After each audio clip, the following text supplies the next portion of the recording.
De regreso a las sendas antiguas. Shalom para todos, sean ustedes nuevamente bienvenidos a su canal, De regreso a las sendas antiguas. Vamos hoy a continuar con la exposición y el descubrimiento y el poner al descubierto las mentiras que se encuentran en el Evangelio de Mateo, y vamos a continuar con algunos de los conceptos que están erróneamente citados en Mateo, cuando esos conceptos se basan en algo que tenga que ver con la escritura hebrea. Así que vamos a ver conceptos o temas que están en Mateo, como la visita de los magos, la matanza de los niños, la huida a Egipto. Hay un pasaje que dice, voz fue oída en Ramá. Eso nos lleva a Jeremías capítulo 31, versículo 15. También vamos a hablar brevemente sobre el bautismo de Jesús y vamos a terminar con la tentación de Jesús. Entonces, podemos decir que evidentemente los dos primeros capítulos del Evangelio de Mateo han sido agregados al Evangelio original, porque el contenido del relato es más compatible con el mito y con la mentira que con los hechos. Y lo que se puede ver aquí es una intención para presentar o representar el nacimiento de Jesús como el cumplimiento de profecías. De hecho, estos dos capítulos de Mateo, tanto capítulo 1 como el capítulo 2, además de contener el relato inexplicable e incómodo de la adoración de adivinos y astrólogos que reconocieron al Mesías a través de sus artes mágicas, hay una sucesión de errores que pretenden ser cumplimiento de profecías que fueron manipuladas y que nada tienen que ver con ningún nacimiento virginal. Si su nombre fue Jesús, y en todo el resto del Evangelio, así como en los otros Evangelios se le conoce por ese único nombre, tendremos que preguntarnos cuándo y por quién habría sido llamado Immanuel o Emmanuel. Por otra parte, la profecía a la cual hace referencia, que es Isaías 7:14, en lo que tiene que ver con el nacimiento virginal, no habla de ninguna virgen, ya que en hebreo la palabra es Betulá, sino que Isaías habla es de una mujer joven, que es la palabra usada por el profeta, y que en hebreo es Alma. Así que esto es un tema que ya estudiamos en el video anterior, así que vamos a retomar de ahí en adelante. Podemos comenzar con el concepto de los magos de Oriente. Tenemos que preguntarnos, ¿cómo es posible que astrólogos, una disciplina que es condenada en las escrituras hebreas, hayan sido los primeros que adoraron a Jesús y lo reconocieron como rey?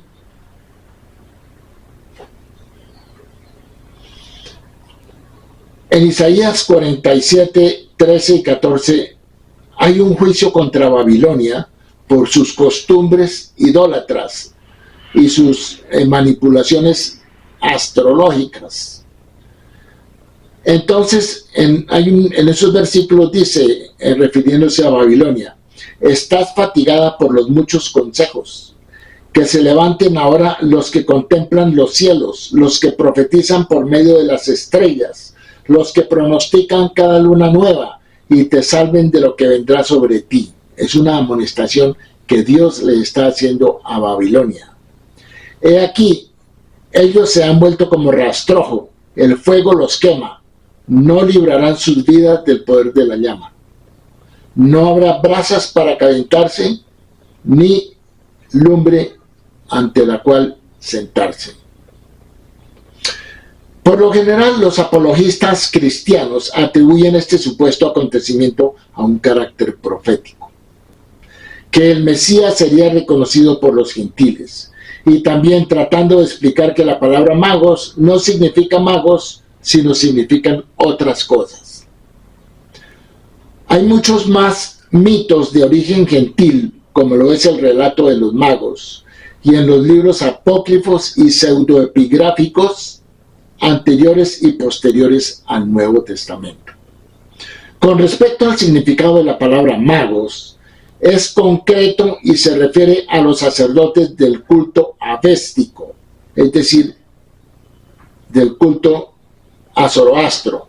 Y en griego el término se aplicaba en general a los ocultistas, adivinos, hechiceros y charlatanes. Si alguien le atribuye otro significado que no tenga que ver con esto, está inventando, como lo hace la Biblia de King James Version o la Biblia del Rey Jaime, que escribió sabios. Los magos pueden ser sabios o pueden ser estúpidos. Eso no importa. El hecho es que se trataba de magos y no de sabios. Y hay que traducir como corresponde. La religión asbéstica tenía gran similitud con el judaísmo místico de los esenios y muchos conceptos expresados en un lenguaje similar, siendo que en el zoroastrismo no son necesarios los templos. Es posible que los exiliados de Judá, como eran los esenios que no tenían templo, al encontrarse ellos sin el templo, hayan recurrido a buscar una forma de adoración tomándolo como ejemplo, puesto que todas las demás religiones tenían templos. Pero este grupo que se había salido de Jerusalén, estaba en el desierto de Judea, no tenían templo. Es posible que ellos hayan adoptado ese tipo de conceptos. Y luego pasaron, obviamente, muchos de los conceptos de los esenios, pasaron a ser parte de muchos de los conceptos que están en el Nuevo Testamento. Entonces, dejaremos de lado las especulaciones sobre la estrella, si fue una conjunción planetaria, una supernova o alguna otra señal celeste, puesto que, como ya hemos dicho, el relato en sí es un mito y por lo tanto no tiene sentido determinar la naturaleza del fenómeno astronómico visto por los supuestos magos. Otros elementos que demuestran el carácter legendario del relato son los anacronismos. Hemos visto que el nacimiento de Jesús no pudo haber ocurrido durante el reinado de Herodes el Grande, Herodes I, sino que, tomando en cuenta los datos más precisos en cuanto a fechas que nos da Lucas, no Mateo, Lucas, el nacimiento de Jesús ocurrió pocos años después de la muerte de Herodes el Grande. Por otra parte, Lucas indica claramente que María y José eran habitantes de Nazaret y solo descendieron a Belén por motivo del censo. Aunque el verdadero motivo debería ser la celebración de Sukkot, que es las fiestas de las cabañas, lo cual también justifica el nacimiento en una sukkah, en una cabaña, puesto que en esa época es posible que no hayan habido otros sitios de alojamiento por las personas que venían de otros lugares. En Lucas capítulo 1, versículos 26 y 27, se nos dice: y al sexto mes el ángel Gabriel fue enviado de Elohim, o sea, de Dios, a una ciudad de Galilea llamada Nazaret, a una virgen desposada con un varón que se llamaba José, de la casa de David, y el nombre de la virgen era María. Así que queda establecido, según Lucas, claramente que su residencia era en Nazaret de Galilea. Por eso es que a Jesús se le dice Jesús de Nazaret, no se le dice Jesús de Belén. Después de haber sido circuncidado a los 8 días, eso lo tenemos en capítulo 2, versículo 21, y haber sido presentado en el templo, según Lucas, una vez cumplida la purificación de María, en capítulo 2, versículo 22 de Lucas, la cual debía ser a los 40 días del nacimiento, ellos volvieron a su ciudad, que era Nazaret, donde vivían y donde trabajaba José. Y cada año iban a Jerusalén a celebrar Pesach, o la Pascua. En la narración de Mateo, la historia es totalmente diferente. Los magos encuentran al niño en su casa, en una casa. En Mateo, los magos no encuentran al niño en ningún pesebre, lo encuentran en una casa. Eso está en Mateo capítulo 2, versículo 11. Así que no es ni un pesebre como lo menciona Mateo, en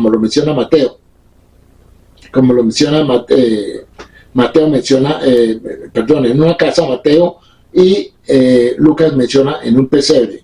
Es decir, José y María eran habitantes de Belén y no de Nazaret. Evidentemente, el relato de los magos no tiene lugar en la realidad de los hechos. Como conclusión, es razonable aceptar que se trata de un agregado, de un añadido de carácter legendario que no pertenece al evangelio original. Esto no va en detrimento de la fe, y es obvio que los cristianos no van a perder su salvación por dejar de creer en los Reyes Magos. No, estamos simplemente trayendo todos estos errores que se encuentran en la narrativa que hay entre Mateo y entre Lucas con respecto al nacimiento de Jesús. Otro de los conceptos que debemos abordar es el tema de la matanza de los niños. El trágico episodio de la matanza de niños no se menciona en ningún escrito, en ninguna otra parte, sino en Mateo. Esto da pie a serios problemas sobre el carácter histórico del incidente, sobre si realmente existió un evento como tal. El historiador judío Flavio Josefo no dijo nada acerca de ninguna matanza de niños en Belén, a pesar de haber documentado minuciosamente todos los hechos brutales cometidos por Herodes I el Grande en los últimos años de su vida. Entonces, Flavio Josefo habló de Herodes el Grande, pero nunca mencionó de que Herodes haya visto ni magos, ni que haya ordenado ninguna matanza.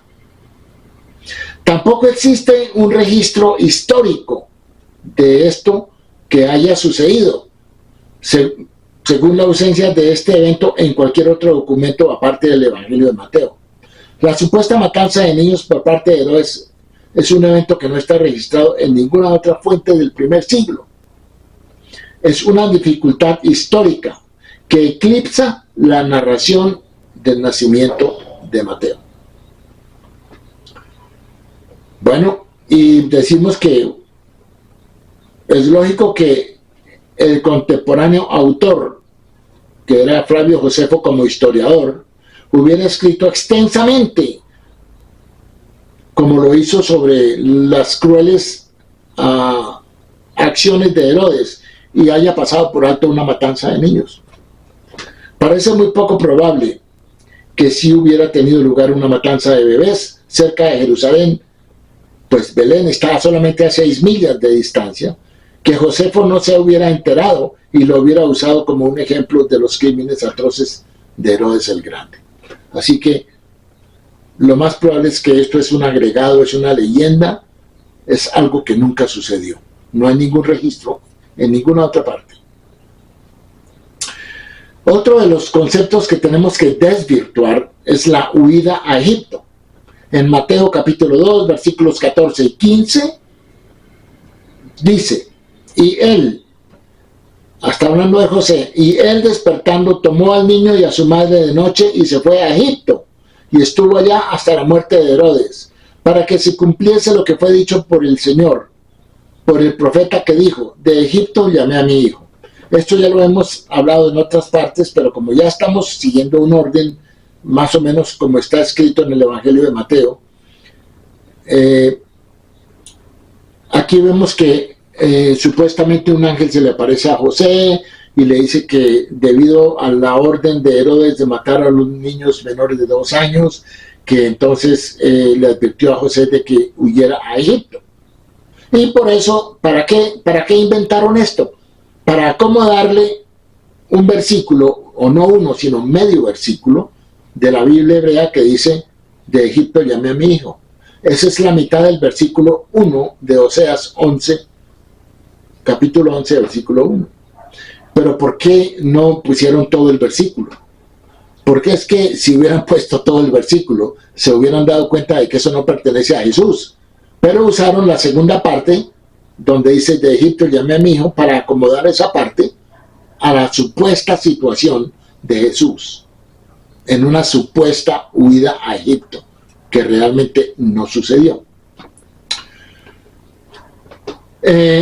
Si usted va al contexto de este verso en Oseas 11:1, dice que ese hijo es el pueblo de Israel. Porque el versículo primero, o sea, de Egipto llamé a mi hijo, es la mitad del versículo 1. La otra mitad dice, cuando Israel era muchacho, yo lo amé. Y de Egipto llamé a mi hijo. Ese es el versículo 1 completo de Oseas capítulo 11. ¿Por qué Mateo o los escritores, los que agregaron esto al escrito original de Mateo, por qué solamente tomaron la mitad del versículo? Porque a ellos no les convenía la otra mitad. Porque ahí dice, cuando Israel era muchacho yo lo amé. Luego aquí está hablando de Israel, no está hablando de ningún Jesús. Entonces, pues por eso ellos omitieron esa parte.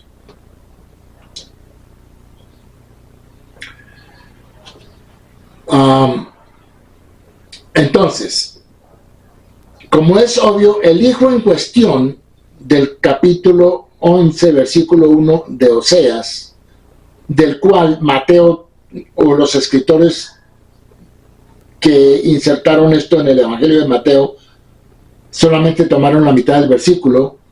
Como es obvio, el hijo en cuestión es Israel. Y el texto de Oseas coincide con lo escrito por Moisés en Éxodo 4, 22 y 23, donde Dios dice que Israel es su hijo. En Éxodo capítulo 4, versículo 22 y 23 dice, cuando Dios le está hablando a Moisés para que vaya y hable al faraón y deje salir a Israel de Egipto. Le dice, y dirás a faraón, el Señor ha dicho así, Israel es mi hijo, mi primogénito. Yo te he dicho que dejes ir a mi hijo para que me sirva, mas no has querido dejarlo ir. He aquí, yo voy a matar a tu hijo, tu primogénito. Esto fue lo que Dios le ordenó a Moisés que le dijera al faraón. Entonces Dios se refiere a Israel como su hijo, su primogénito.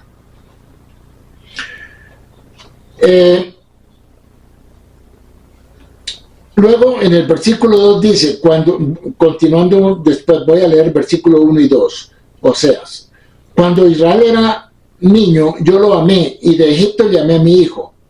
Cuanto más lo llamaban los profetas, más se alejaban de ellos. O sea, aquí a través del profeta Dios está haciendo un reclamo a Israel y les está diciendo, cuando Israel era muchacho que estaba en Egipto, yo lo amé, porque después que salió de Egipto eran muy obedientes, pero después se apartaron de Dios y comenzaron a adorar ídolos. Entonces, ojo, Oseas 11 se refiere a una advertencia que Dios le hace a Israel y le dice, cuando Israel era niño yo lo amé y de Egipto llamé a mi hijo. Cuanto más los llamaban los profetas, está diciendo Dios, cuanto más los profetas les advertían a este hijo mío que era Israel, más se alejaban de ellos, de los profetas. Sacrificaron a los Baalim, o sea, a los dioses falsos que no existen, y ofrecieron a imágenes talladas, o sea, se crearon imágenes y las adoraron. Entonces, eso es lo que está diciendo Oseas. Como hemos visto, Mateo relaciona hechos reales o ficticios de la vida de Jesús con pasajes de la Biblia hebrea. Por ejemplo, Mateo 2.15 afirma que José y María literalmente sacaron al niño Jesús de Egipto para cumplir la supuesta profecía que dice: de Egipto llamé a mi hijo. En Oseas capítulo 11, medio versículo 1. En contraste con la versión de los Hechos de Mateo, Lucas tiene, y resulta que Lucas no menciona ninguna huida a Egipto. Entonces, Lucas tiene a la familia en Jerusalén 33 días después del nacimiento. Aparentemente no tenían ninguna prisa de huir a ninguna parte. Y no había ningún ángel para avisarles que tienen que huir a Egipto. En Lucas nunca se habla de ninguna huida a Egipto. En cambio, en Mateo, la familia huye a Egipto. Así que tenemos una diferencia muy grande.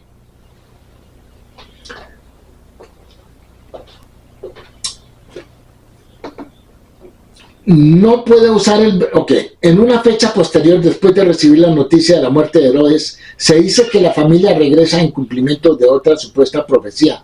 Estamos hablando de Mateo, que fue dicha por el Señor por medio del profeta para que se cumpliera cuando dijo: de Egipto llamé a mi hijo.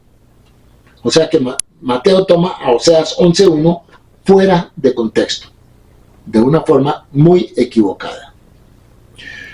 No puede usar el versículo en contexto porque el profeta continúa: cuanto más los llamaban los profetas, más se alejaban de ellos, hablando de Israel. Sacrificaron a los Baales, a los dioses, y ofrecieron imágenes talladas. Oseas habla en contra de la obstinada idolatría del reino del norte de Israel. El norte de Israel se volvió mucho más idólatra que el reino del sur, que Judá. Y aquí se está refiriendo al reino del norte, especialmente de Efraín. ¿Por qué de Efraín? Porque Efraín era uno de los hijos de José, y las tribus que se fueron al norte fueron mayoritariamente las 10 tribus, de las cuales la tribu de José hacía parte. Y obviamente que de José vienen los descendientes, los dos hijos que él tuvo, que fueron Efraín y Manasés, Efraín era la tribu principal. Entonces, Oseas habla en contra de la idolatría del reino del norte, especialmente de Efraín, a pesar de la amorosa preocupación de Dios manifestada por el éxodo de Egipto. Mateo toma las palabras de Oseas, que abordan los problemas contemporáneos de esa época, que llevaron al exilio del reino norteño de Israel en el año 722 por los asirios. Y selecciona lo que le conviene, o sea, coge solamente la mitad del versículo primero y lo convierte en una profecía que ocurrirá en un futuro lejano, 700 años después, ¿no?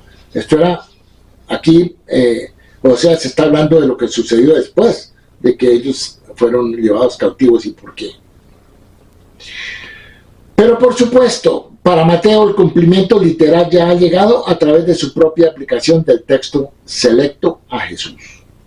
No podía considerar el contexto completo como aplicable a Jesús, María y José, porque entonces describiría a Jesús y a su familia como idólatras, como que adoraban imágenes, porque eso es lo que Oseas está diciendo.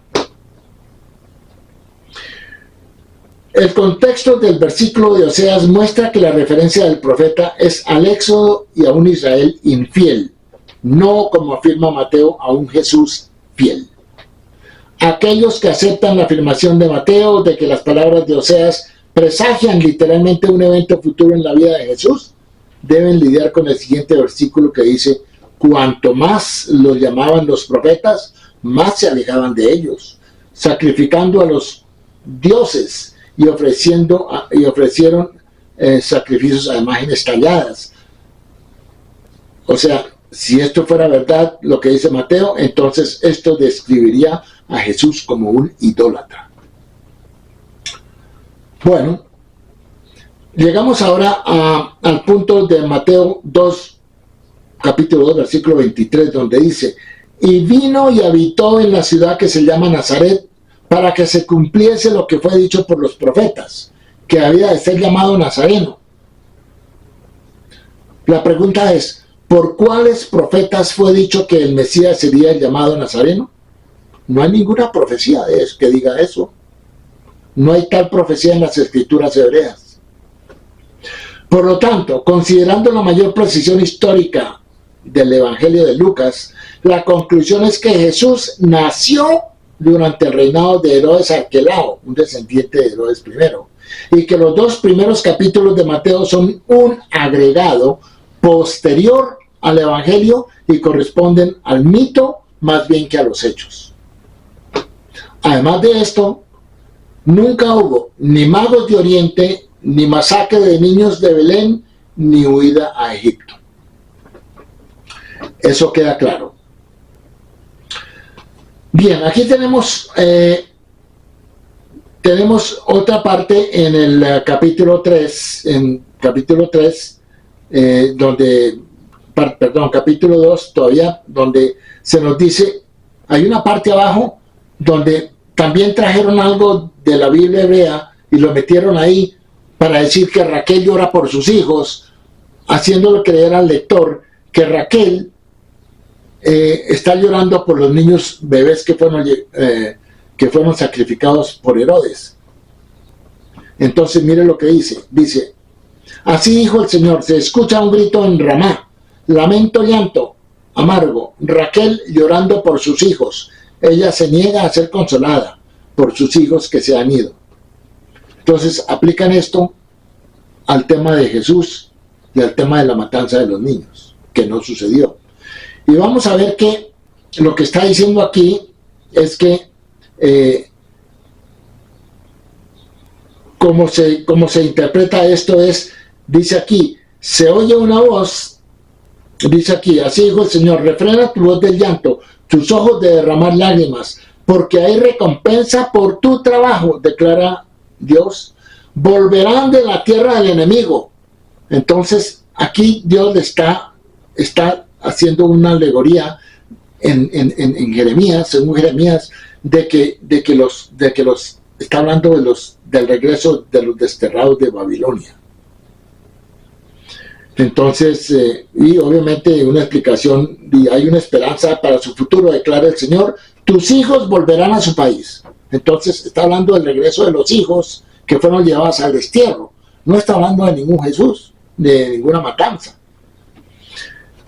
Bueno, y hay una explicación que dice que se oye una voz en lo alto, una voz se oye en lo alto del mundo, la voz de la casa de Israel llorando sobre el profeta Jeremías, cuando Nabuzaradán lo envió desde Ramá para volver después del destierro a Gedalías, hijo de Ahicam, como está escrito. O sea, Gedalías fue un gobernante que dejó Nabucodonosor encargado de los que quedaron en Judá. Bueno, así que esa parte la desvirtuamos también. Mal hecho en haber puesto eso ahí, aludiendo a una matanza que nunca existió de niños. Tomamos ahora el tema de Juan el Bautista. En Mateo capítulo 3 nos dice, se habla de la predicación de Juan el Bautista, y dice, en aquellos días vino Juan el Bautista predicando en el desierto de Judea. Mire lo que decía Juan el Bautista, y diciendo, arrepentíos, porque el reino de los cielos se ha acercado. Y entonces dice Mateo, o los escritores, pues este es aquel de quien habló el profeta cuando dijo, voz del que clama en el desierto, preparad el camino del Señor, enderezad sus sendas. Y también aquí, obviamente que esto se refiere es, despeja el camino del Señor para que sus desterrados vuelvan en medio de ella. Pero entonces la predicación de Juan el Bautista no tiene nada que ver con lo que está citando ahí de suena una voz, o voz del que clama en el desierto. Nada que ver. Vamos a ver que Juan el Bautista dice, porque el reino de los cielos se ha acercado. ¿Y qué es el reino de los cielos? Que nosotros decimos en el judaísmo, Malhut Adonai. Malhut Adonai es el reino de los cielos, el reino de Dios. Es un concepto judío y se refiere a la idea de que llegará, una idea que llegará, aparecerá cuando venga la era mesiánica. Y la era mesiánica no ha llegado. Así que Juan estaba predicando que el reino de los cielos se había acercado, pero Han pasado 2000 años y no ha llegado. También Jesús predicó el reino de los cielos y el reino de Dios, y tampoco llegó. Es un concepto judío de una esperanza indefinida. Para el cristianismo es una época que Jesús inaugura con su presencia. El reino de los cielos que Jesús anunció como algo inminente y próximo nunca llegó. Y ahí Jesús se equivocó, al igual que Juan el Bautista. Ambos se equivocaron. Puede ir a Mateo 16, 28, y ahí hay un versículo que cuando usted lo lea y lo lea con detenimiento se va a dar cuenta de que eso nunca sucedió. Para el judaísmo, el reino de los cielos se encuentra en proceso desde el momento de la creación. Desde el momento de la creación comenzó a contar el tiempo de una esperanza futura, indefinida, hacia una era mesiánica, que todavía estamos esperando y aún no ha llegado. Bien, también tenemos en el capítulo 3 de Mateo el concepto, el tema del bautismo de Jesús. Y mire lo que dice. Y hubo Mateo 3:17, y hubo una voz de los cielos que decía: este es mi Hijo amado, en quien tengo complacencia. Y hace una referencia de eso a Isaías 42:1. Vamos a ir a Isaías 42:1 a ver qué es lo que dice. Y en Isaías 42:1, ahí no habla de ningún hijo. Entonces Mateo puso la palabra hijo, pero en la referencia que da de Isaías 42:1, la palabra hijo no se menciona. Isaías 42:1 dice: he aquí mi siervo. Eso es diferente. Mi siervo. Yo le sostendré, mi escogido. En quien mi alma tiene contentamiento. ¿A quién se refiere? A Israel. Se refiere a Israel, porque Israel es el siervo de Dios. Dice: en quien mi alma tiene contentamiento, he puesto sobre él mi espíritu. Él traerá, él aquí está hablando de Israel como un colectivo. Entonces dice él. Lo mismo que en Oseas habla de cuando Israel era muchacho, también lo pone como en un colectivo. Aquí Isaías lo pone como en un colectivo. Dice: he puesto sobre él, o sea, sobre Israel, mi espíritu. Él traerá justicia a las naciones. Mi elegido. Israel es llamado mi elegido en el Salmo 135:4. Dice: porque el Eterno escogió a Jacob para sí mismo, y Jacob es Israel. La escritura también habla en Isaías 45:4, donde dice: por amor de mi siervo Jacob y de Israel mi escogido. Entonces aquí tenemos las dos palabras que están en Isaías 42:11, también están en Isaías 45:4, donde dice: por amor de mi siervo Jacob. Jacob es Israel. Y de Israel mi escogido, el colectivo. A quien mi alma desea, he puesto sobre él mi espíritu para que sus profetas conozcan mi secreto. Y su fin será que promulgue justicia a las naciones. Es que ese es el propósito de Israel. El propósito de Israel, como el pueblo escogido de Dios, es para que sea luz a las naciones. Un ejemplo. Por eso dice aquí, y como dice también en Isaías 2:3, capítulo 2, versículo 3. Y su fin será que promulgue justicia a las naciones y que nos enseñe de sus maneras. Luego dice: no alzará su voz, no será necesario. ¿Por qué? Porque no será necesario amonestar ni profetizar a las naciones. Por eso es que nosotros desde el judaísmo, nosotros no hacemos proselitismo. Nosotros informamos y les informamos porque es nuestro deber informarles a las personas que están equivocadas, que están creyendo estas mentiras, informarles de cuál es la verdad. Pero ustedes son los que tienen que hacer las decisiones. Nosotros solamente les traemos esa información porque ese es nuestro deber, ser luz a las naciones. No nos interesa qué decisión va a tomar usted. Si usted quiere tomar una decisión con base en esta información, ya eso es cosa suya. Pero nosotros no hacemos proselitismo. Dice, no alzará su voz, no será necesario amonestar ni profetizar a las naciones. No. Porque vendrán por sí mismas a aprender de ellas, es decir, de Israel. Como está dicho en Zacarías capítulo 8, versículo 23. ¿Qué dice? Vamos con vosotros, dicen los gentiles, las naciones, porque hemos oído que Dios está contigo.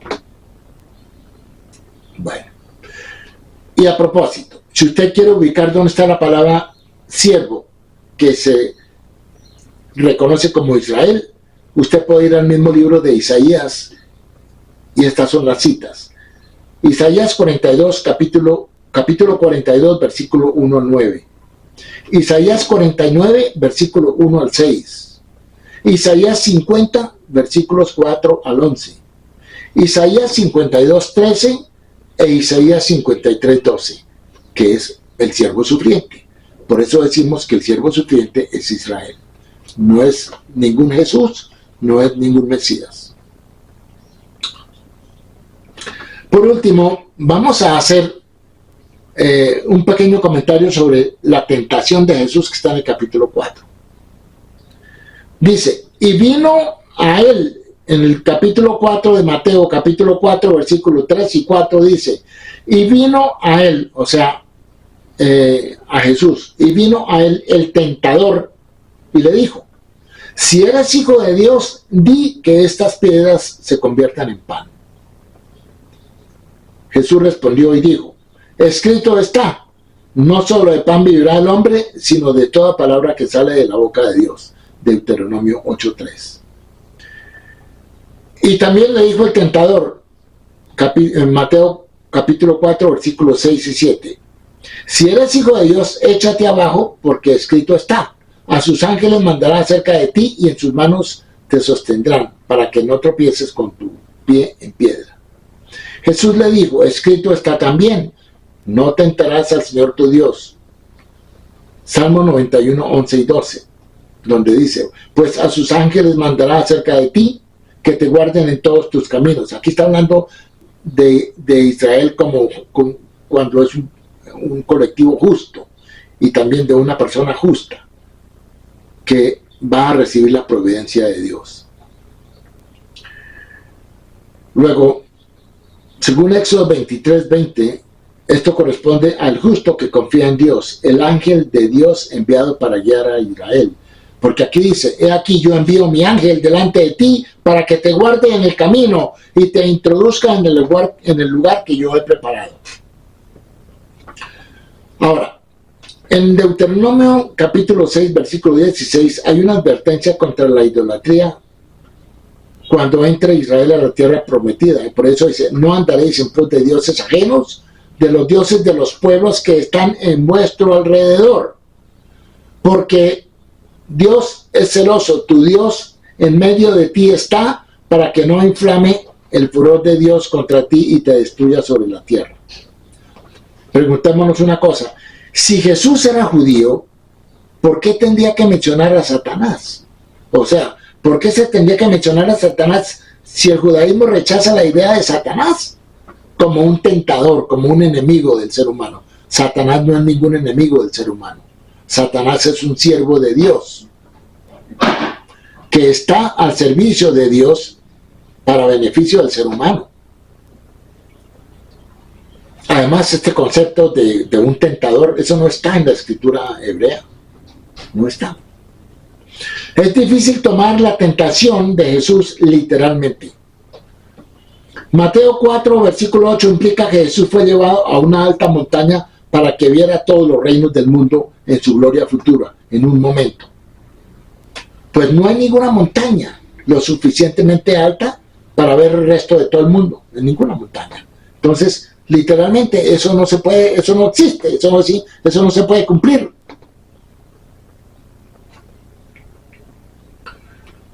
¿Por qué la altura de la montaña permitiría a Jesús ver cómo sería el mundo en el futuro? No tiene por qué, estando en lo alto de una montaña, va a ver el mundo futuro. Eso no tiene equivalente, ese concepto. Es ilógico, incoherente. La Tierra es una esfera, no hay un punto en su superficie del cual se pueda ver todas las partes del mundo de una sola vez, en un solo momento. La tentación de convertir las piedras en pan es un obvio ejemplo. Según nuestra naturaleza, la falta de alimento le habría afectado mentalmente, así como físicamente, y de este modo su mente habría empezado fácilmente a imaginar cosas. Lo que sí pensamos es que el ayuno, si Jesús pasó por un ayuno, pudo imaginarse todas estas cosas por la falta de alimento, que eso es muy lógico. Tan solo pasar unos pocos días sin alimento puede conducir a algunas al delirio.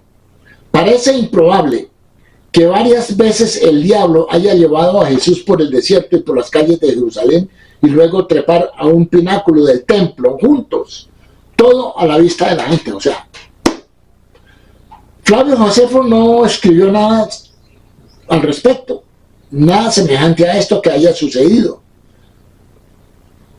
Si hubiese sucedido, presumiblemente hubiera causado mucho alboroto, pero no hay ningún evento que registre que esto realmente sucedió. Si Jesús fue tentado por el diablo cada día y las tentaciones ocurrieron solo en el desierto, entonces se desprende que Jesús no pudo haber dejado el desierto para ir a Jerusalén o viajar a una alta montaña. Por lo tanto, estas cosas no pudieron haber ocurrido literalmente. Si el diablo es una persona física que no tiene respeto por la palabra de Dios y está interesado en hacer pecar a la gente, entonces ¿por qué Jesús citaría la Escritura para vencerlo? ¿Por qué el diablo se fue cuando Jesús citó la Escritura? Si el diablo no le tenía miedo a la Escritura. Según el punto de vista popular, esto no haría que el diablo se fuera. Si Jesús tenía los deseos dentro de su corazón, entonces es entendible que por tener la palabra en su corazón y recordándola, él pudo vencer estos deseos. Salmo 119:11 dice: en mi corazón he guardado tus palabras para no pecar contra ti. Entonces, voy a dejar hasta ahí por hoy y solamente quiero confirmar que toda esta información que se les está dando a ustedes, que no se las ha dado el pastor, ni el sacerdote, el pastor en la iglesia, ni el sacerdote, entonces ustedes pueden ver qué hacer con esta información. Pero el consejo es que hagan algo, no se queden en lo mismo que estaban antes de que se hubieran enterado de estas cosas. Hay que tomar alguna acción. Y este es el propósito de este portal en YouTube: informarles a ustedes, mostrarles los errores en lo que ustedes están creyendo, que están siendo mal enseñados, equivocadamente. Y bueno, ustedes tendrán la última palabra. Esperamos vernos en una próxima oportunidad. Muchas gracias. Shalom.